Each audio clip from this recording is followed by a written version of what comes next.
Hi friends, welcome back to Rasha's kitchen.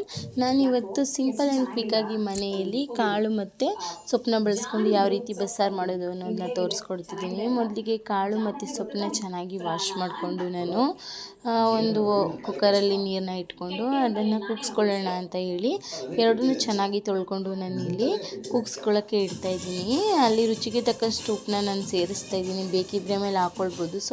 ಸ್ವಲ್ಪ ಸೊಪ್ಪು ಉಪ್ಪನ್ನ ಹಿಡೀಲಿ ಅಂತ ಹೇಳ್ಬಿಟ್ಟು ಎರಡಕ್ಕೂ ಕಾಳು ಮತ್ತು ಸೊಪ್ಪು ಸೇರಿಸಿ ಉಪ್ಪನ್ನ ಹಾಕಿದ್ದೀನಿ.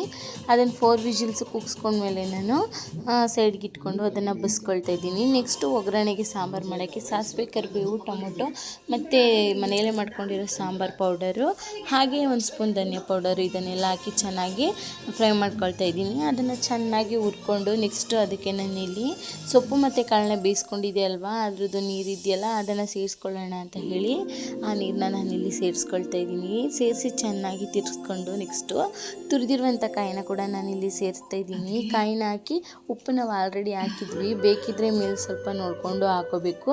ಕುದಿಯೋಕ್ಕೆ ಬಿಡಬೇಕು ಅದನ್ನು. ನೆಕ್ಸ್ಟ್ ಇಲ್ಲಿ ಸೊಪ್ಪು ಕಾಳು ರೆಡಿ ಮಾಡೋಣ ಅಂತ ಹೇಳಿ ಸ್ವಲ್ಪ ಆಯಿಲ್ ಹಾಕಿ ಒಣಮೆಣ್ಸಿನ್ಕಾಯಿ, ಸಾಸಿವೆ, ಕರಿಬೇವಿನ ಸೊಪ್ಪು ಹಾಕಿ ಬೇಯಿಸ್ಕೊಂಡಿರೋ ಸೊಪ್ಪು ಕಾಯಿನ ಮೇಲ್ಗಡೆ ಹಾಕಿ ಫ್ರೈ ಮಾಡ್ಕೊಳ್ತಾ ಇದ್ದೀನಿ ಚೆನ್ನಾಗಿ. ಇದಕ್ಕೂ ಅಷ್ಟೇ ಮೇಲ್ಗಡೆ ಸ್ವಲ್ಪ ಉಪ್ಪು ಹಾಕಿ ಸ್ವಲ್ಪ ಧನಿಯಾ ಪುಡಿ ಹಾಕಿದ್ದೀನಿ.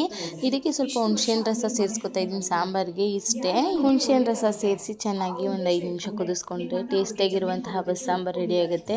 ನೀವು ಕೂಡ ಒಂದ್ಸಲ ಇದನ್ನ ಟ್ರೈ ಮಾಡಿ ಯಾವ ರೀತಿ ಬಂತು ಅಂತ ಕಾಮೆಂಟ್ ಮಾಡಿ. Thanks for watching and keep supporting guys. Bye.